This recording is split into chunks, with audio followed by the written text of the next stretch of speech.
Welcome back to Blitz Sports Media. I'm your host, Ryan Linkletter, and I am here with my co-host, Brady Penn. The first week of the NFL is almost complete, man. We've had some great games so far to start this season. I think we're going to start on the Thursday night game, kind of run through Thursday and Friday's game pretty quickly, then get to the jam-packed slate we had on Sunday. So let's take it out to Arrowhead. We had the defending champs taking down the Ravens by an inch on Thursday Night Football. Brady, what was your takeaway from that one? Well, I'm going to break this down real quick from individual player standpoints and then the two teams. I mean, on the Kansas City side of things, obviously stock up for Rashee Rice. Looks like you mentioned a few episodes ago, Patrick Mahomes is going to look to go to him early and often. And honestly, I think that this game might be a sign of what's to come in terms of the passing of the torch in terms of Patrick Mahomes' favorite target. We saw Travis Kelce be a little bit less involved, and obviously we know last year Travis was a little bit less involved than normal, but then in the playoffs turned it back up to normal Travis Kelce levels. But I do think that this is legitimately a year where you could see Travis Kelce get less targets than Rashee Rice, and he obviously balled out. And it was really impressive to see the way that he worked over the middle. And it was interesting the way that the Ravens decided to defend him in the middle of the field. I mean, especially when it was, what's his name? Malik Harrison, the Ravens linebacker, was getting torched. Like, Roquan didn't do a great job either, but Malik Harrison was getting torched by Rashee Rice.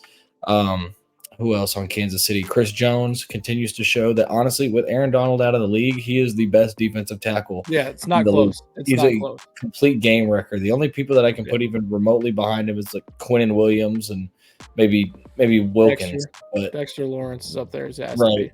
Yeah. Lawrence too. But Chris Jones is an absolute game record. And honestly, I don't think he gets enough credit in terms of being in that, not quite Aaron Donald, but that type of level of player where he can single-handedly wreck an offense's game plan. I mean, he was getting in there. If it was anybody but Lamar Jackson, he might have had 3 or 4 sacks on Thursday night. So really impressive game from Chris Jones. Obviously, the Chiefs secondary is one that's kind of without L'Jarius Sneed, going to have some question marks. Trent McDuffie stepped up as cornerback 1. They've got some guys getting more snaps than they've seen in the past, and they held up pretty well, especially on downfield passing attempts by Lamar Jackson. They defended those really well. And also, Xavier Worthy showed off his crazy speed, his big playability. Obviously, there was a coverage bust on his second touchdown, but you saw why the Chiefs picked him in the first round with that speed. And so for the Kansas City Chiefs, from here on out, I think the number one thing for them to work on this coming week is the red zone execution and executing on the plus side of the field, because there were a few drives where Kansas City moved the ball and kind of stagnated a little bit towards the tail end of drives. So maybe just finishing those. And then obviously, like I said, Kelce wasn't as involved. So look to see Patrick Mahomes try and find him and get him in a rhythm early on here in week 2. And for the Baltimore Ravens, their defensive identity, they're going to have to discover it. Obviously, they lost Mike McDonald, whose defense in Seattle played a really good game today. And the Ravens did not look as elite as the unit we saw from them last year. Roquan Smith and Kyle Hamilton, who were spearheading things for the Ravens defense last year, did not have good games. The coverage unit looked bad, and the pass rush really was not getting home very often against Patrick Mahomes. I know he's the hardest quarterback to sack in the league, but there was not a ton of consistent pass rush for the Ravens, and the Chiefs O-line, for the most part, held up really well. And in terms of their downfield passing attack, I mentioned, it's going to be interesting to see Lamar still struggling here in year 7 with consistently hitting the downfield passing attempts. But I will say, stock up for Isaiah Likely. Isaiah Likely might be coming from Mark Andrews' job as tight end 1. He had an amazing game, and he was a shoe size away from sending the game to overtime, sort of Kevin Durant-esque. So Isaiah Likely, stock up. And I don't know. Lamar Jackson had a weird game, but I'll let you talk about that. Those are my takeaways from the game on Thursday night. Yeah, and I mean, despite them being an inch away from winning, it felt like the Chiefs just were on cruise control right before halftime in that game. They were beating the Ravens pretty good on offense and defense, and I think one of the things you mentioned with the Chiefs going forward, the biggest thing that they struggled with, obviously, besides the notable drops, was the penalties and then the drops in the red zone that killed them last year. So that's something that wasn't fixed this week and that needs to get fixed going forward if they want a three-peat this year. Going off of the Chiefs thing, like I've mentioned on this show many times, Rashee Rice is going to have a big year, and and it's because teams are going to try to take away Travis Kelce like the Ravens did.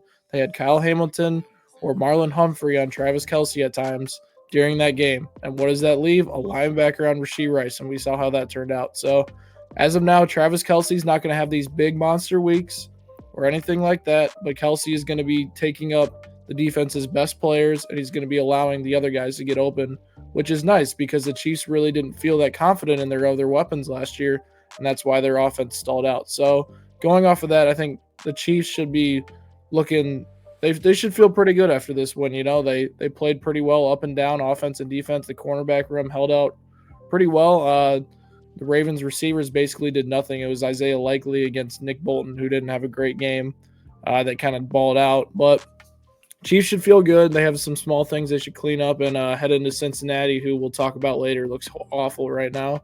Baltimore, I mean, I hate to say it, but they shouldn't be hanging their heads either. Obviously, they lost a game that they felt they should have won at the end, but they didn't play very good at all the whole entire game. And they kind of found their way back into it with Lamar just scrambling and just throwing and having 60 touches in that game. So with the Ravens, I think they just need to play ahead of schedule more often on first down. There was too many times it was 2nd and 9, 2nd and 8. They got behind schedule, and that's not how the Ravens play ball. They just need to do that. I think the defense will be okay. They just ran into the Chiefs, and that's always a tough matchup for any defensive unit. All right, going off of that, we got the Eagles and Packers in Brazil. I'll start here. Now, we both had the Packers as Super Bowl picks.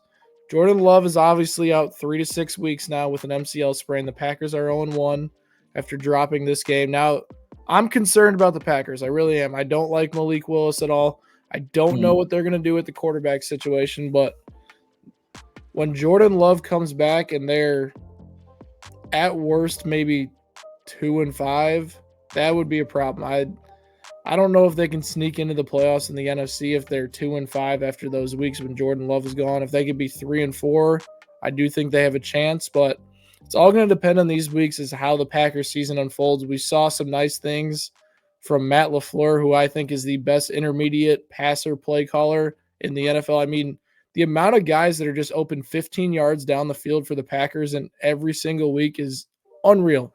And I just wonder how every defensive coordinator fails to guard it, and they just can't figure it out. Well, now you know how people feel watching your Chiefs. Yeah, but it just feels like with Matt LaFleur, it's always the same type of play, just a different direction. And then Jordan Love just couldn't hit the receivers. He had a 50% completion percentage. He was throwing balls behind guys. If Jordan Love hits those receivers, this game is like 40 to 30 something. Like the Packers put up way more points but Jordan Love was inaccurate. It stalled out drives. And then the Eagles, on the other hand, man, Saquon Barkley is going to be great. That's a great addition for them. I knew he was going to be really good just based off his talent. But with Jalen Hurts, I mean, it's just so frustrating because he's going to develop this year under Kellen Moore. He's going to have to. He's just going to have to. Like, the interceptions, if it's growing pains to a better Jalen Hurts at the end of the season from just throwing the ball more, then I'm all for it. But if he makes those decisions constantly throughout the year, and he made those decisions last year, he's going to struggle in this offense because he does have to throw 30-plus times a game. It's not where the running game is their bread and butter anymore. They use motion a ton. They're going to throw the ball a ton. It's a different offense, and Jalen Hurts needs to develop as a passer. The Eagles are going to make a playoff push. And, I really like their offense this year. I really do. If the secondary figures things out, they have a really good team that might be a tough team to take out in the NFC. Well, you talk about Jalen Hurts and the growing pains, but at the same time, Jalen Hurts is a guy that spent, 4 years in college, and now he's in year 5 in the NFL. This is a guy that should be pretty seasoned, and yet he's in year 5 in the red zone trying to throw cross-body on Jair Alexander. That's just not a recipe for success, and it goes to what I've been saying for weeks and months now, and even something that Tom Brady has been saying is that quarterback play is at a different stage than it was 10, 15 years ago. And maybe that's because we were spoiled with a flurry of all-time elite quarterbacks at one time with Tom, Rodgers, Peyton, Breeze, Big Ben, Rivers, Ryan, Stafford, all these guys in their prime years. But it seems like to me, and It happens with guys like Jalen Hurts. It happens with guys like Jordan Love. Patrick Mahomes is a rare exception. Josh Allen's a rare exception that has started to figure out, but even he still has some of these flaws. Lamar, same thing.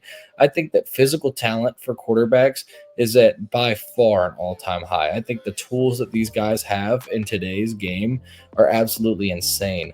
But I also think that coaches are setting them up for failure. Coaches are setting up schemes that are easy training wheel schemes for a lot of these young quarterbacks to set up for easy completions, yards after the catch, and sort of more immediate success instead of more complex schemes that, they might struggle with in at first. We saw Peyton Manning back in the day struggle really bad early on. We saw Tom have his struggles early on. All these guys, these coaches remove that risk of struggle, but it also removes the chance for growth, I feel like, for a lot of these guys. And I think that they're easy schemes to execute. And at the end of the day, talent is up, but I think that actual fundamentals at the quarterback position are down. And it goes back to Jalen Hurts making these silly mistakes. And we all see the athleticism, we all see the talent. But if the Eagles want to go far, they're going to have him mature in terms of the more nuanced parts of quarterbacking, such as processing, such as knowing when to go where in certain situations. It's just, we'll see with Jalen Hurts. But another area of concern for the Eagles that I have is the center. I think that Jason Kelce is going to be more missed in Philadelphia this year than people realize. Obviously, he's a Hall of Fame center,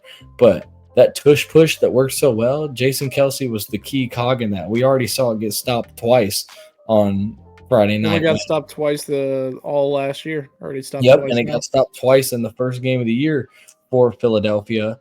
I will say A.J. Brown looked phenomenal. Saquon Barkley, as you mentioned, was a beast. And it could be a really high-octane offense. It's really an offense that'll go as far as Jalen Hurts takes them. And for the Packers and Jordan Love, you're right. Jordan Love was inaccurate for a lot of the game. And Jordan Love, this goes to what I'm saying as well. He's a great, talented young quarterback, but he has these really bad habits. And the number one bad habit is throwing off the back foot. I don't know if he got that from Rodgers, because Aaron Rodgers was really good at that, but it's Aaron Rodgers. But he loves to throw off that back foot, and he skips a lot of balls in the dirt. There were 5 or 6 times that he had an open guy and found it, like threw the ball short of him and just at the feet, and he's throwing off his back foot. And I know that, but it looks pretty and it looks good on social media. Exactly. And which is, I don't like, it's not what these guys care about. They're not going out there saying, I need to get some good highlights, but I do think it's more of a thing than it was, 10 years ago. But regardless, Love he had some throws, but more often than not, he was inaccurate. And I think that both quarterbacks were bad in this game. And it's crazy. It was a 30-something to 30-something game where 2 quarterbacks both played bad. And this is where I say quarterback play is low-key at the easiest that it's been in a long time in terms of putting up points.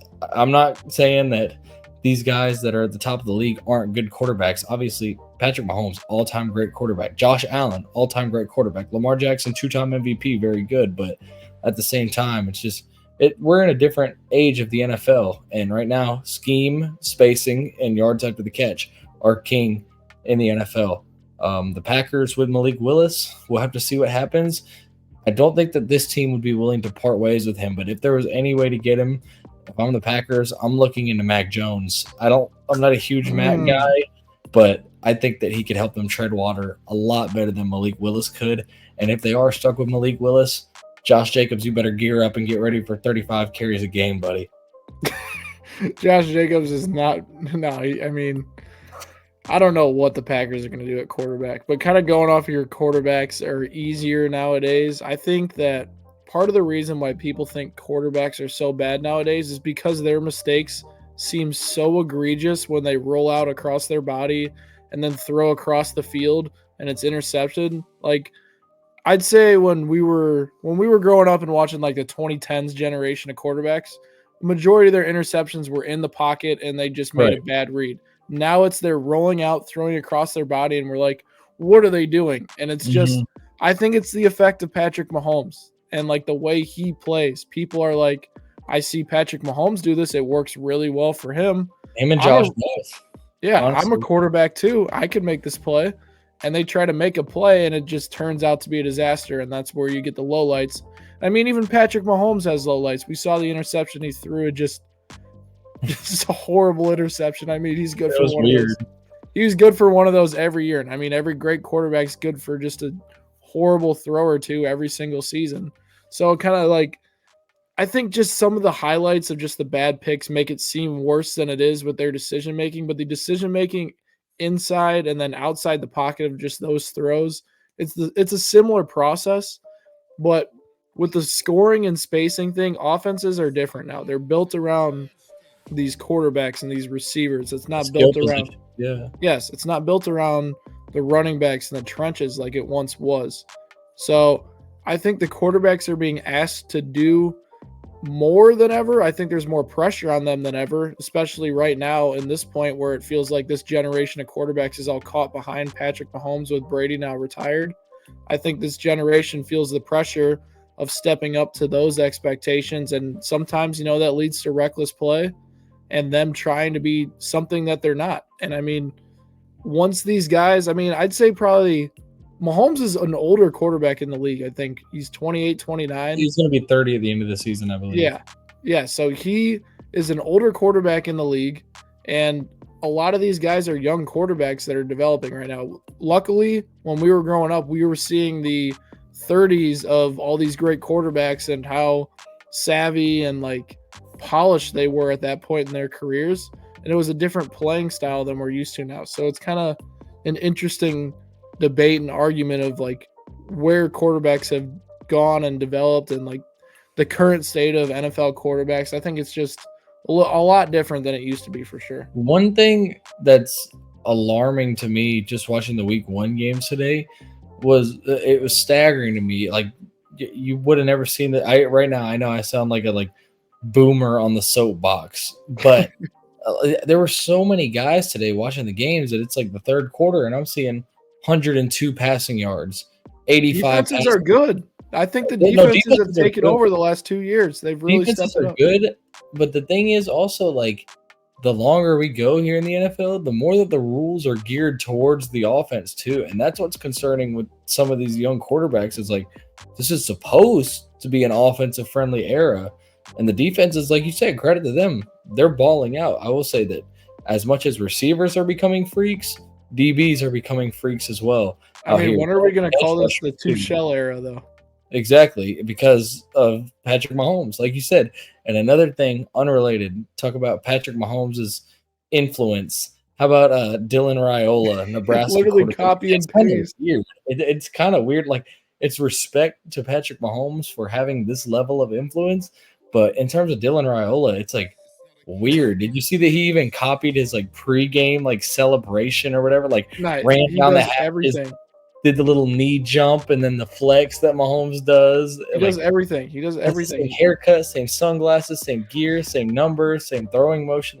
It's like Mahomes co-signs it, so I guess, but it's just come on, man.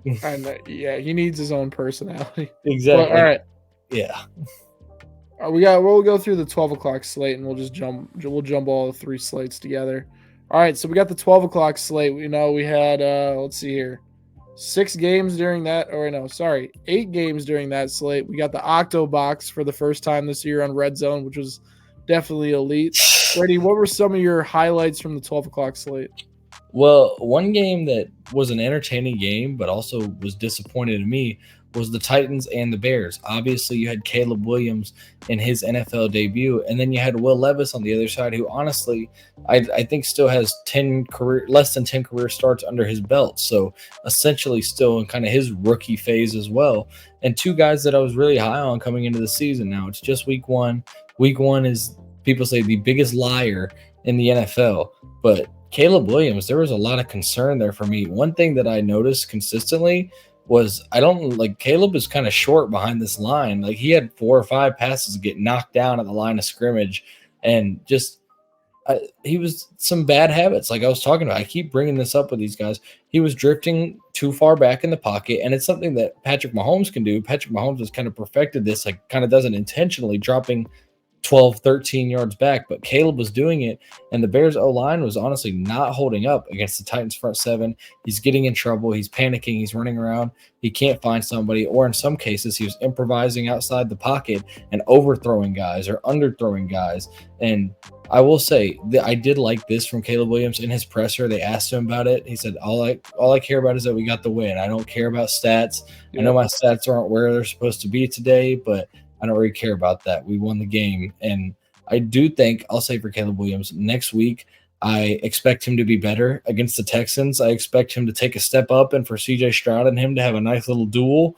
I do think the Texans will come out on top. But for Will Levis, really concerning for him. Played a big role in them blowing a 17-0 lead, including one of the most boneheaded plays that I've seen in a long time. Was getting sacked. Have you seen the video clip of him on his knees? Yes. He was, oh my gosh. He's just horrendous. sitting there like this. Oh my. But it was a really bad game for him. It was a really bad game as well today for Daniel Jones, who might be, I mean, they're already talking about, they're asking Brian Dable, are you going to bench Daniel Jones? They're asking Daniel Jones, do you think you're going to get benched for Drew Lock? Before you get into the whole Giants thing, let me finish with the Bears real quick. Okay. Because we got a lot to talk about with the Giants. Just thinking about crappy quarterback plays today. Yeah. We got a lot to get in with the Giants, but the Bears and the Titans, both those defenses are really good defenses. Let's just start with that. The Titans defense is real this year. Those veterans on that defense are really good. The Bears have a lot of talent. And, they kind of bullied them around the ball. And it's not just Caleb Williams struggled. I'll get into that in a second. Hey, Ernest Jones is a game changer for Tennessee. Who? Ernest Jones, linebacker. All their additions were great. L'Jarius Sneed was a lock today. I mean, they made moves on that defense. That defense is pretty good. And the Bears defense was very opportunistic with what they had.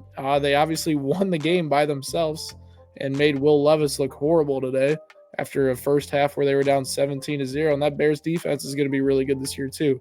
With Caleb Williams, I just think I don't want to say the moment was too big for him, but he just did not look, he looked like he was second guessing everything today. He wasn't very confident in his decision making. And when he had pressure, he kind of just freaked out a little bit. I think the week 1 jitters got to him just a little, and hopefully he kind of settles in with week 2. This is the first time he's seeing full NFL talent just coming right at him instead of preseason guys.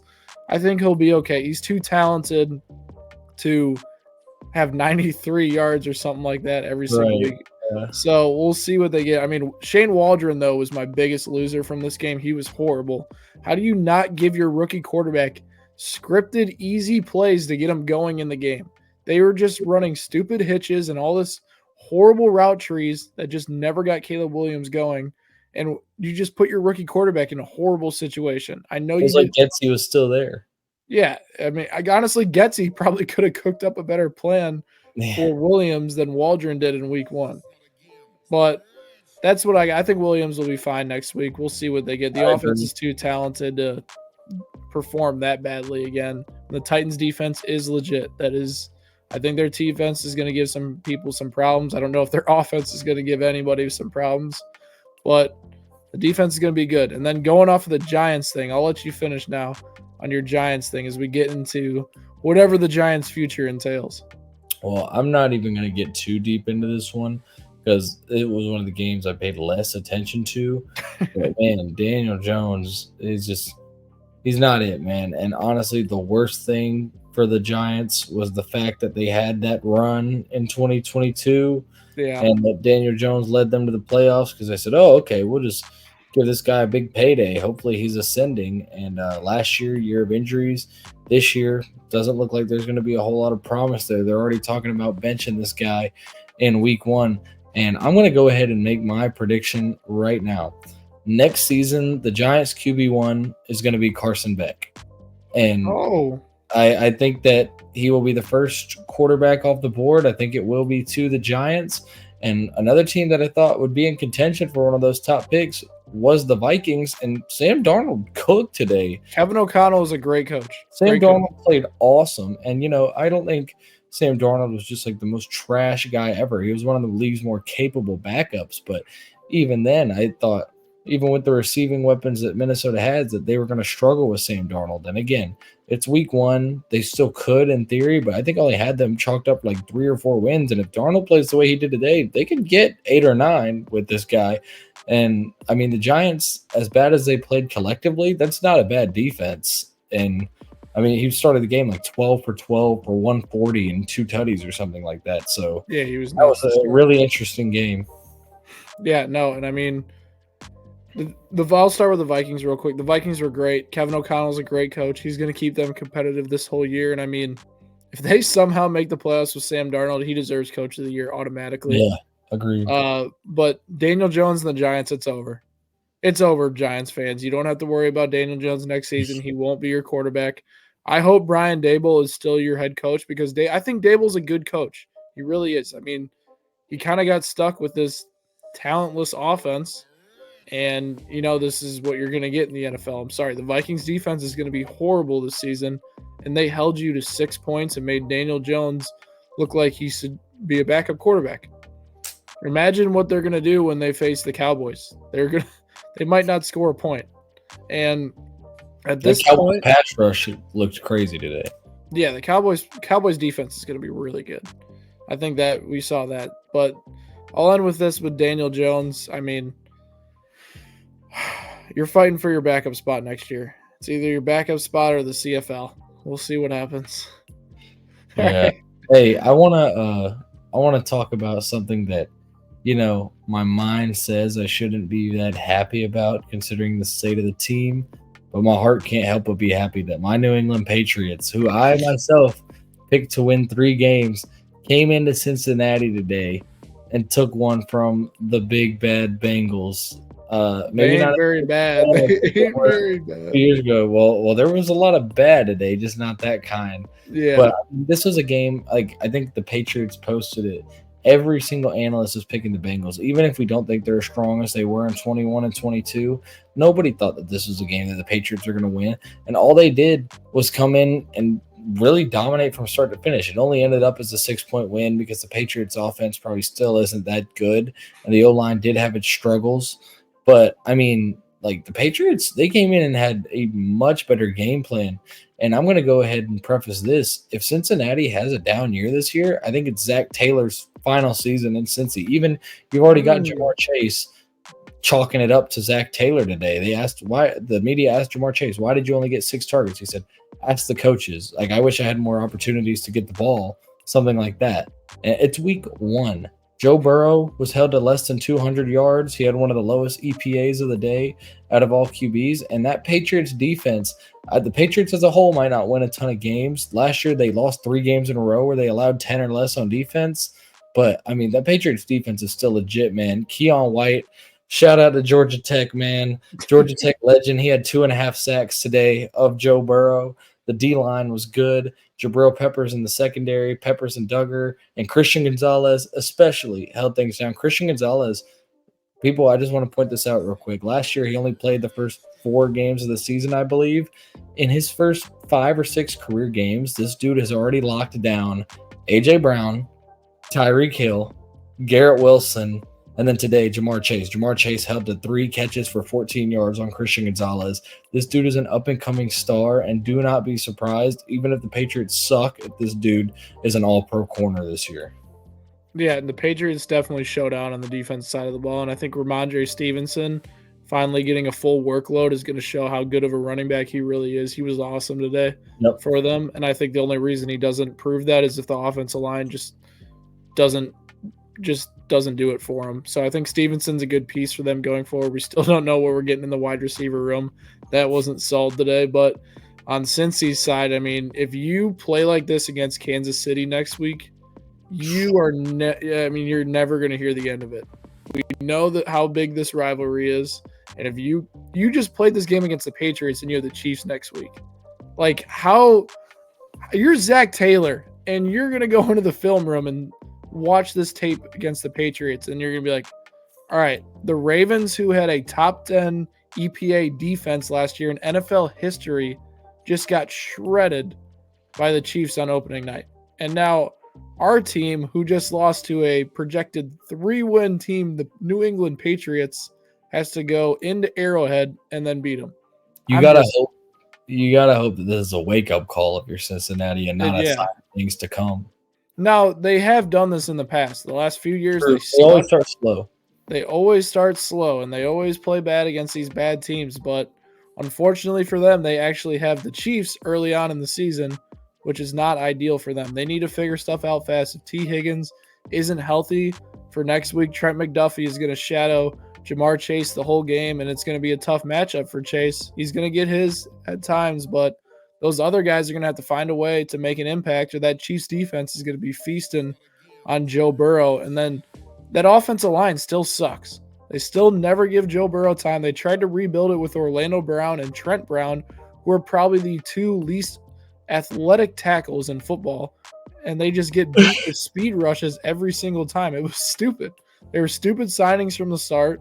And, I mean, the Bengals are just in a tough spot right now. It's going to be a tough week.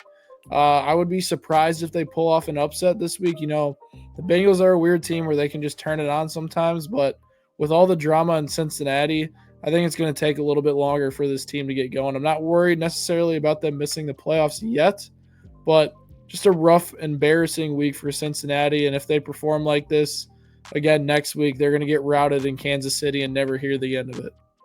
100%. And moving off of that, let's talk about the two bangers from the 1 o'clock. You threw me off. You threw me off with your Central Time, the 12 o'clock games. These are the 1 o'clock games, sir. Central Time's the right way. But no, Texans, Colts, and then Cardinals, Bills. These were the two best games in the window. And it was fun watching Anthony Richardson and CJ Stroud duel it out. Only Anthony Richardson's like fifth career game, and he may have already locked up the throw of the year in week one. He's nuts. That throw was incredible. 70 yards in the air, under pressure after slipping, like leaning back, falling back. Like the arm strength this dude has is unreal. And in terms of physical tools, this dude has the same tools, if not better, of Cam Newton, of Josh Allen. It's just a matter of if he puts it together, and he does. There's not a better play caller for him to put it together with.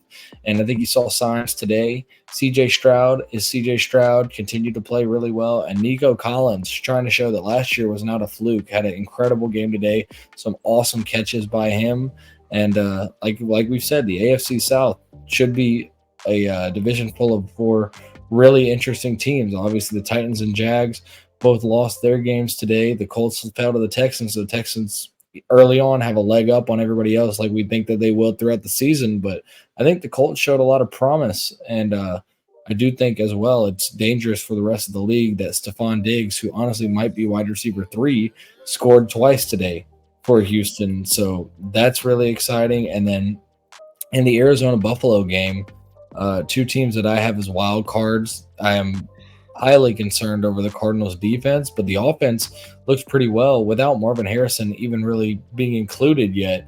It does suck that Kyler Murray missed him wide open on the final play. I don't know if you saw that. I did see that clip.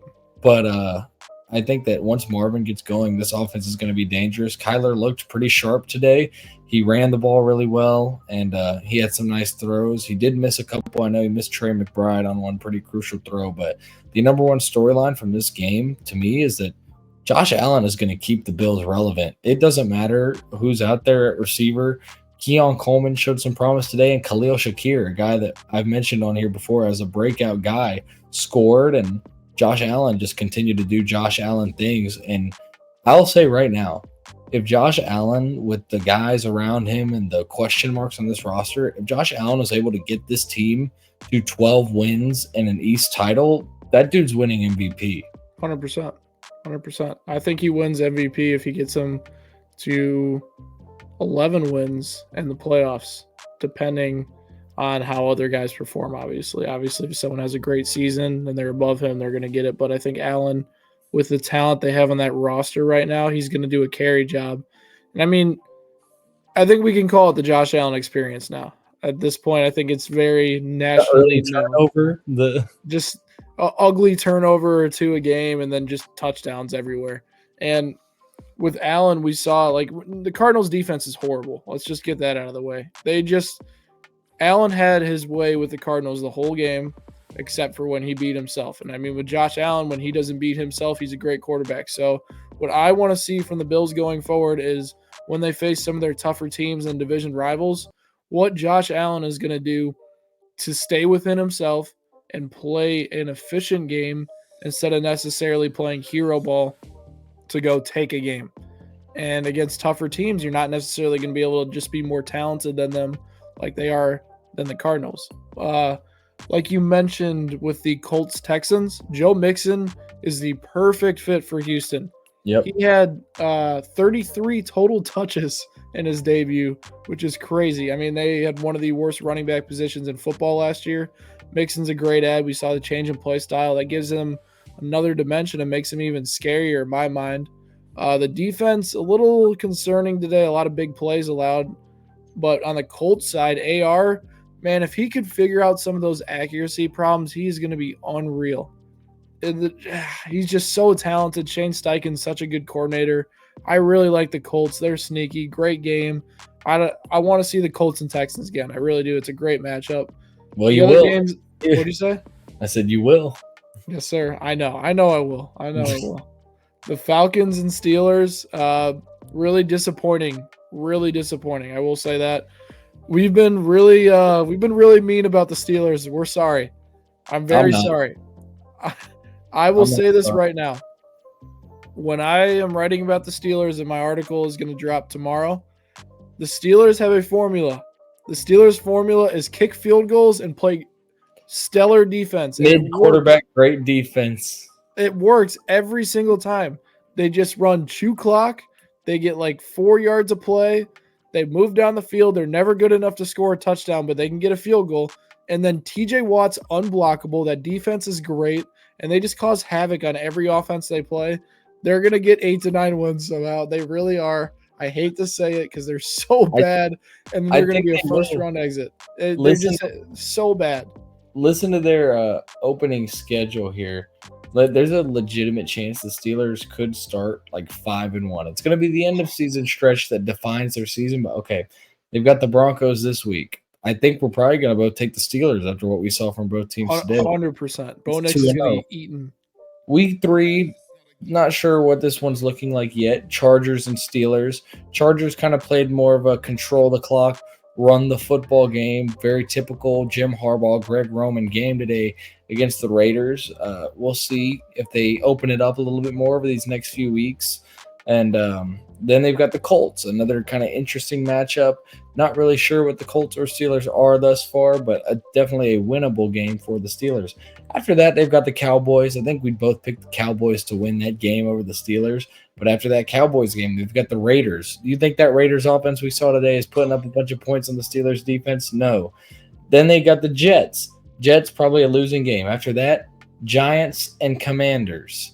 Dude. Bad teams. But then after that, that's when it racks up. You got Ravens, Browns, Bengals, Browns, Eagles, Ravens, Chiefs, and Bengals to end the season. So I just don't see like how they but I just don't see how they ever beat like a good team that like an Eagles team. How do they beat an Eagles team? How do they beat a Chiefs team? Like, I know the Ravens, they'll play them tough just because it's a division rival. Outside of division rivals, how do they beat a top team in the NFL? Like, if they play the 49ers, the 49ers are winning that game like 41-10. I mean, they've like perfected mid. Like, yes, they really have perfected mid. Like, it's so sad to see because it's just so hard to watch. And like for other teams, like you actually have to beat yourself to lose to the Steelers. You really do. And we saw Kirk Cousins make horrible decisions today. We saw the offensive line just get bullied and just basically let TJ Watt do what he wanted with that unit. And it was just really sad to see. And I mean, for the Falcons, it just sucks because you had so much promise. And then we're just going to kick off with the 325 games. We don't even have to talk. Let me add one thing real quick. I do think that you'll see the Falcons kind of turning around these next few weeks. I think that Kirk Cousins coming off the Achilles and having no preseason definitely showed itself today. That's what I'll say. He was just, it was bad. And I don't like that they go from pistol almost like 60 to 70% of the time. Drake London only had 2 targets as well. Yeah, I don't like that they go from pistol. They need to go from shotgun more. I understand like pistol is a good run look, but as Kirk Cousins is your quarterback, pistol is not a good look. He's a shotgun passer. Yes, pistol is not a good look for Kirk Cousins. The Dolphins and Jags game, all I will say is that the Dolphins played D- football and got away with a win just because they have an explosive offense. The Jaguars, that was an embarrassing finish to that game. They thoroughly beat up on the Dolphins all day, but frankly, the Dolphins have Tyreek Hill, and Tyreek Hill is unstoppable. That ETN fumble was the turning point. I said that ETN fumble was the turning point. Yeah, crazy. But Tyreek Hill, probably the way that Anthony Richardson won throw of the year, Tyreek already won celebration of the year with the handcuffs. That whole incident this morning, like Tyreek, I mean, he's special, man. There's a reason that these cats voted for him as the best player in the NFL. I mean, that's subject to whoever you ask, but you're hard pressed to find me a better wide receiver. I mean, that Tyreek submitted like 100 more lists than every other player for that list. You said what? Tyreek submitted 100 lists himself for the top 100. You didn't know that? So he'd get number one. He put 100 lists in there. Oh, interesting. But no, Tyreek, I mean, we've never seen game-changing speed like we have with Tyreek Hill. And I will say, once again, little mini victory lap in week 1. Tua still sucks, but the Dolphins offense is so explosive that they can still win games in spite of that. Dolphins fans, keyword, listen to what I'm saying. In spite of that, not because of Tua, in spite of Tua, because of the speed around. Shout out Devon Achane, big fantasy winner for me today in multiple leagues. Yeah, no, all the fantasy guys that you own for the Dolphins had a big week. Jalen Waddle, Tyreek Hill, Devon Achane. If you played Raheem Mostert, you just don't know fantasy football. Yeah, Mostert is iced out. Yeah, you probably should follow us to learn more fantasy content if you're starting Mostert this week. All right, head to the next slate. We'll start with Cowboys-Browns. Now, Dak had the breaking news today. Obviously, Dak was going to be ready to go. I mean, that was very surprising. We're going to talk more about the Micah Parsons impact on our website in an article. He's probably not going to be a Cowboy next year. But the main highlight of this game was Deshaun Watson. Now, Deshaun Watson, we talked about this before, that he's going to take them as far as he plays. If Deshaun Watson is going to play good football, the Browns actually have a chance as a Super Bowl contender. Deshaun Watson plays like Deshaun Watson has been playing, the Browns are a fringe playoff team at best. And we saw that today. Deshaun Watson was horrible. The Cowboys defense was on one today, and they're going to be just as good without defensive coordinator Dan Quinn. Their front seven's elite. Trayvon Diggs had an interception in his return. He wasn't getting cooked all day. He actually had some lockdown coverage. And I think that's kind of Dan Quinn.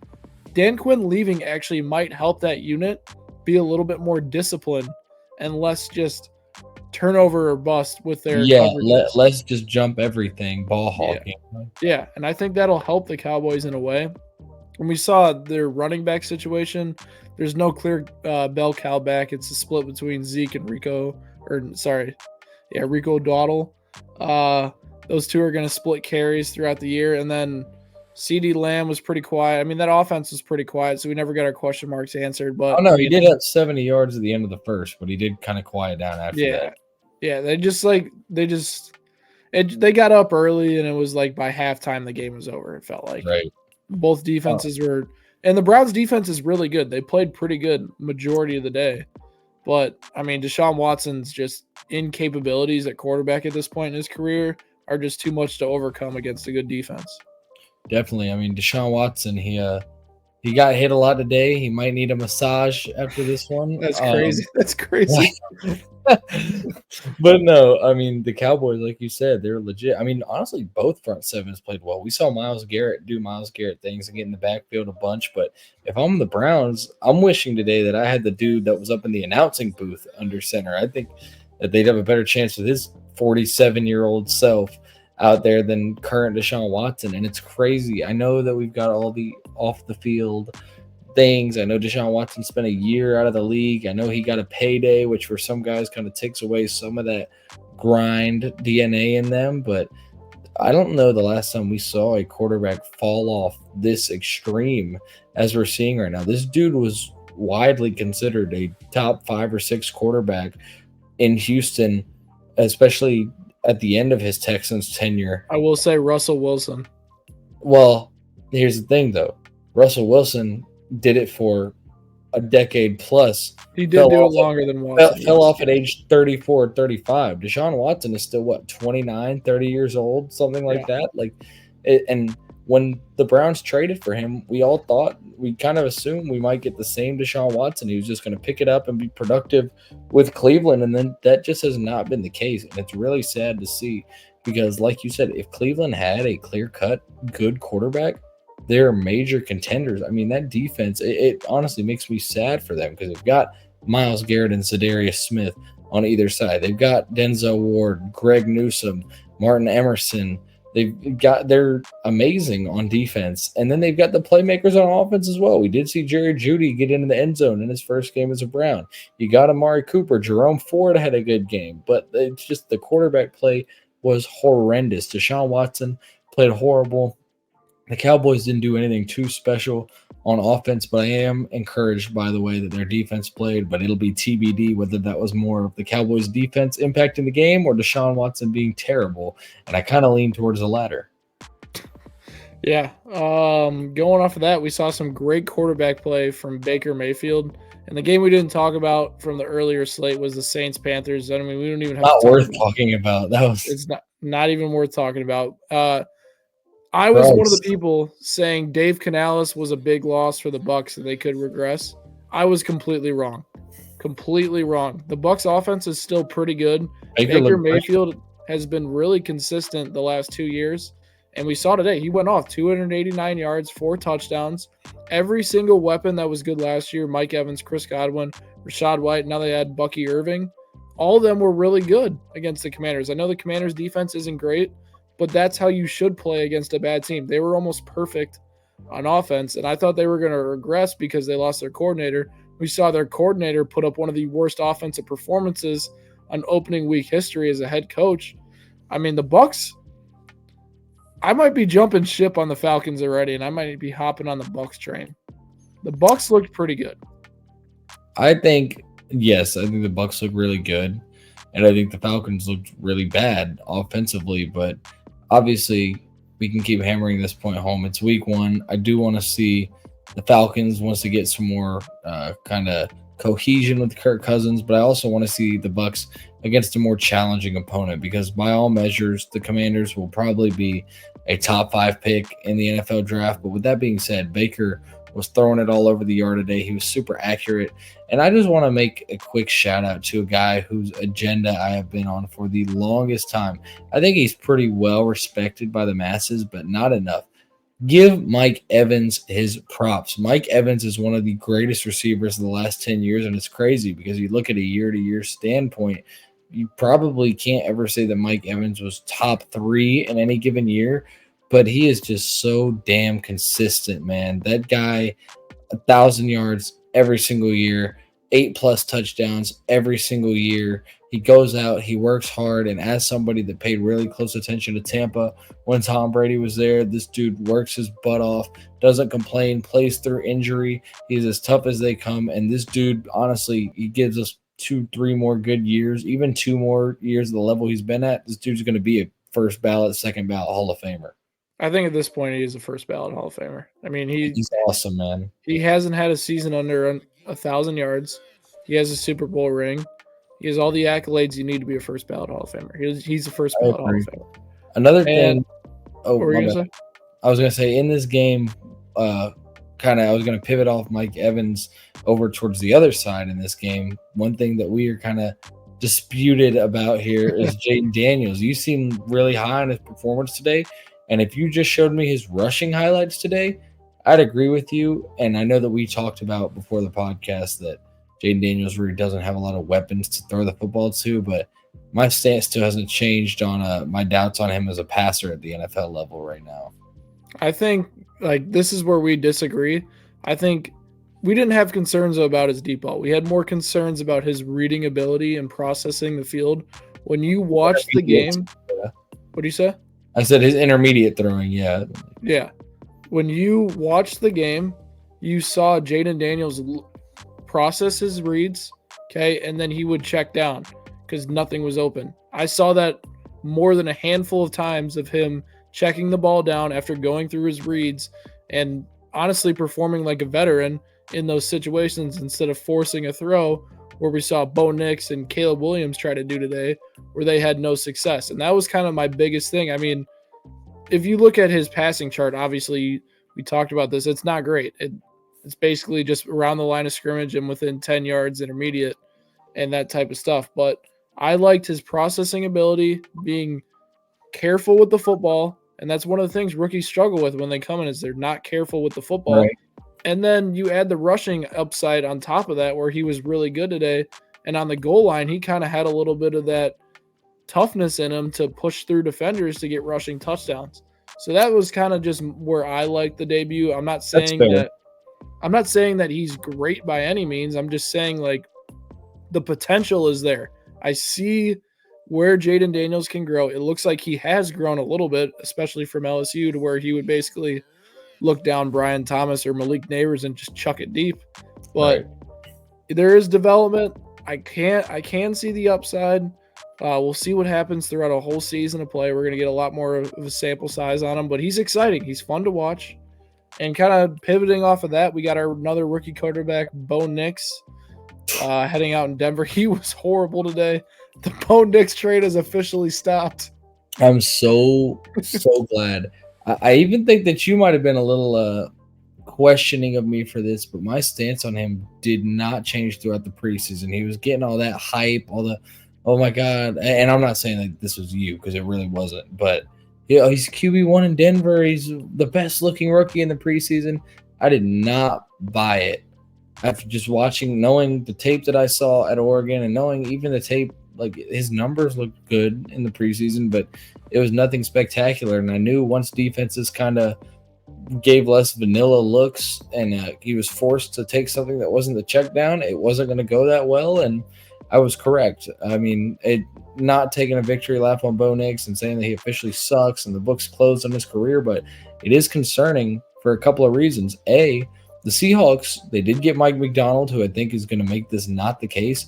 They're projected as one of the worst defensive teams in the league coming into this season. They've got young, good guys in the secondary, but they were not supposed to be good defensively. And aside from the Cardinals, easily supposed to be the worst defense in the NFC West. And they absolutely carved Bo Nix up. I mean, they intercepted him multiple times. Saw Julian Love get an interception on a really bad throw by Bo Nix. And number two that's really concerning is Bo Nix is supposed to be maybe the most pro-ready guy out of these dudes. He's like 24 years old coming in, 23 years old. He's supposed to be ready to go. Like, he's not supposed to have as many growing pains as a Drake May once he gets going, as Caleb Williams.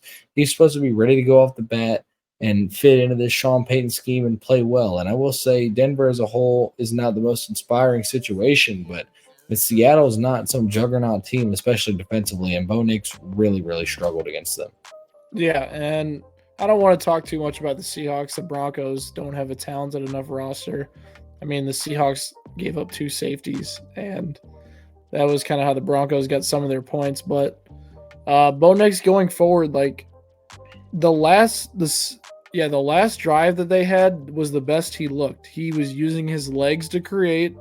He was working outside of the pocket a little bit, and he was throwing with like some authority. And that's when he was successful. He didn't do that the whole game. That's the only bright spot I saw, is that he started to turn it on that one drive. And then I saw, oh yeah, maybe this guy could be an average starter in the NFL based on that one drive. But the whole sample size, it was bad. Not a great debut for Bo Nix. It's so early. You can't make any judgments, but we'll see going forward. Jim Harbaugh got his first win against the Raiders. A battle of 2 bad teams.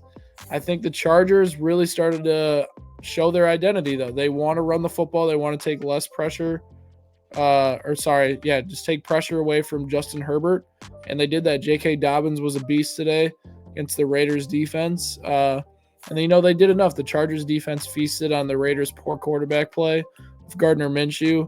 Devontae Adams didn't get going today. And I think from the Raiders, they came off such a high at the end of last year under Antonio Pierce as soon as he was announced as the head coach. And then to lose a game like this early on in the season, it's just not great to start the year for sure. No, not at all. And, they might win more than I said, but I saw some people upset on the Blitz Sports Media socials talking about how the Raiders could only win 2 or 3 games this year. And if the offense looks anything like it did today against a team that also is not supposed to have a very strong defense, then it might be a really, really long year for them. And it's a shame because that defense did play well for Vegas. And one thing I do want to point out is it's not fair to you write him off or say we're concerned with him because of it. But Joe Alt got knocked around by Max Crosby and Christian Wilkins today. The Chargers, tough matchup, very tough matchup. That's a really tough welcome to the NFL matchup. But Joe Alt struggled, and obviously that's part of the Chargers' plan is that him and Slater can become kind of that premier tackle duo and control the run game and stop edge rushers from getting in on Justin Herbert. But like you said, the Chargers are kind of establishing their identity, and I do think that if they get more downfield personnel over the next year or two, that identity will evolve a little bit. But for now, Jim Harbaugh wants to run the Michigan offense from last year. He wants to run the ball 30 times in a game. He wants his quarterback to have nice short to intermediate throws rolling out towards the sideline. He doesn't want to get too fancy in the passing game. He knows that they don't really have a true downfield threat right now. And he wants to work short game and get yards after the catch and just stay ahead of the sticks. Like you said, J.K. Dobbins, shout out to him. 2 ACL tears in his career, comes back and off the rip with a new team, 100-plus yards. And it's honestly kind of funny because the Ravens could have used a rushing performance like that the other night. They didn't utilize Derrick Henry very much. They had Justice Hill in there a bunch and weren't very effective running the football. And you see J.K. Dobbins come in and be a big reason the Chargers get their first win of the Jim Harbaugh era. Herbert, I do think it's going to be a different year than what we've seen from him in the past in terms of what he's asked to do. We've seen him just trying to play hero ball before, not necessarily the same sense as Josh Allen, but in terms of having to carry. And we've seen the great deep shots. I'm sure we'll still see some of that because Jim Harbaugh is not an idiot. He knows that Justin Herbert has that ability and that talent. But all in all, I think that kind of similar to Patrick Mahomes, as he was handicapped with his personnel last year, I think we see a lot more underneath game from Justin Herbert this season. Yeah, and I do think Justin Herbert's numbers aren't going to be that great this season, but I don't think that's a good indication of his development and kind of what the Chargers are going to do going forward. I think this is more of a retooling year for them, and anything that they do this year is a positive or negative. What do you say? So they're setting a foundation. They're setting a good foundation for years to come. All right, the final game of the slate, maybe one of the best games of the weekend, Lions-Rams. I mean, the Rams had so many injuries in this game, and I mean, the biggest one was Puka Nacua for sure. Hopefully he is okay going forward, but it really felt like whoever got the ball at the end was going to go down and score a touchdown, and the Lions got the ball at the end and went down and just ran the ball down the Rams' throat. The defense was gassed for the Rams. They were on the field a ton, and the Rams' defense really was tight in the second half and gave the Lions a lot of problems, but Matthew Stafford was great tonight. He was really good. He made one bad throw, but he was really good all night. And Cooper Kupp was back looking healthy, really good tonight. The Rams are a problem. Their defense looked pretty good today, which is a great sign for them going forward. The Lions, on the other hand, they looked pretty good too. I think the defense looks improved. I think the offense does concern me just a little bit because it feels like they're so dependent on getting ahead of the sticks early on. If they get behind a little bit, it feels like they struggle and then they kind of stall out for like a quarter or two. And like all that momentum changes. We saw in the NFC Championship game, the game completely unraveled from them when their momentum stalled out. They're a big momentum-based team, and I think that could come down to hurt them in some of these bigger games. And we saw it work out tonight, obviously. But I think sometimes that comes back to hurt you. Obviously, shout out to Jameson Williams, big breakout game. He's going to be huge for them if they keep throwing him balls. But both teams are going to be really good this year, and I'm sure we'll see him again in the playoffs. Like you said, there was a lot of things going on, but both offenses played pretty well, all things considered, and especially the Rams. I mean, that offensive line was far from even average tonight. Matthew Stafford, I don't know what he ever did to the football gods, but that dude, like a glutton for punishment over his career. Like that dude gets hit like no other, and it literally seemed like Hutch had to get held to stop him from getting in that backfield. And by the way, sleeper defensive player of the year pick, Aiden Hutchinson. That dude has only gotten better each year. What is he in year 3 now? He was awesome last year. I fully expect an all-pro level season this year, especially off what we saw tonight. I mean, that dude is so quick and so powerful off the edge. And the one thing that was encouraging for the Lions was it wasn't just him on that front seven. We've talked about the addition of DJ Reader. The entire Lions pass rush was doing a good job of getting in there. Now, Was it because they were going up against a bunch of turnstiles? Maybe. We'll have to see over the next few weeks. But as a whole, the Lions defense performed better than I expected them to. Carlton Davis had a pretty good game, but went down there at the end of the game injured after trying to intercept Matthew Stafford very late in the fourth. And we'll see on the status of Puka Nacua, speaking of the injuries in this game. But in terms of the Lions, their defense, better than I thought it was going to be. Their offense, worse than I thought it was going to be. They got it together there at the end. Jared Goff almost sold the game with his second interception there at the end. They got dropped and had another dropped interception as well by Kobe Durant. But, I mean, Jared Goff, he's kind of my concern here when I talk about the Lions regression. The way that I explained Jared Goff to someone earlier today was Jared Goff is usually not that guy that's going to make the game-killing mistake, right? He's not the guy you expect to throw in a double coverage to lose the game. He's not going to make that back-breaking mistake. But is he that guy that's going to make the game-changing play? Is he going to make that play that takes the team over the edge? He is a very good game manager, and I don't say that in the insulting way that some others do sometimes. Like, he is a very good game manager. He keeps the team ahead of the sticks. He runs the offense the way it's supposed to be ran, and he finds his playmakers. But at the end of the day, when it comes to the Lions in a big-time game, I normally don't think that I'll trust him to be that guy to lead them down the field. But based off what we saw tonight, he might not have to. I mean, the Lions took their running back 2, who's very good, David Montgomery, and he just ran it down the Rams' throat at the end of the ball game there and punched it in to finish the game off. The Lions running back duo should have a really good year. I don't think we saw a whole lot from Amon-Ra St. Brown tonight. No, he was quiet. I do wonder if he's going to match last year's production. Obviously, you know, he's not a guy that wins on the outside a lot, and teams might start cheating that middle of the field just a little bit more with him and Laporta both in the middle of the field. But it's going to be interesting to see. It is a statement win by the Detroit Lions against a good team. And the one thing I want to talk about for the Rams, like you said, Matthew Stafford really good. Cooper Kupp beating the premature washed allegations that we saw last year, 14 catches tonight. But I think that the biggest thing for the Rams and how far they're going to go is how they can get their pass rush to replace Aaron Donald and his impact. There's no replacing Aaron Donald, especially individually. He's maybe the greatest defensive player of all time. He's right there with Lawrence Taylor for me. Look at their numbers and accolades and everything, and it's really close. But for me, can they replace him in the aggregate, like they say in Moneyball? Can they take the trio of Byron Young, Jared Verse, and Braden Fisk and combine those three into the production that they got from Aaron Donald or even close to it?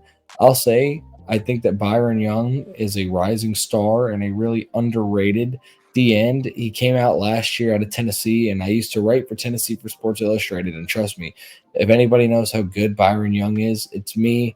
Dude's a JUCO product, came from Georgia military, and he's just a straight dog. I think he's going to have a big year for the Rams, but that's the number one thing for me. Is that pass rush going to be able to consistently get to quarterbacks? And they were off to a good start tonight. They had Jared Goff under pressure a good amount of the ball game.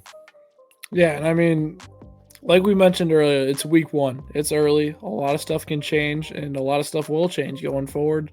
If you looked at last year's week 1 and then saw how the season played out, obviously some things stayed true, some things changed. So don't look into it too much. There's some noteworthy concerns going forward.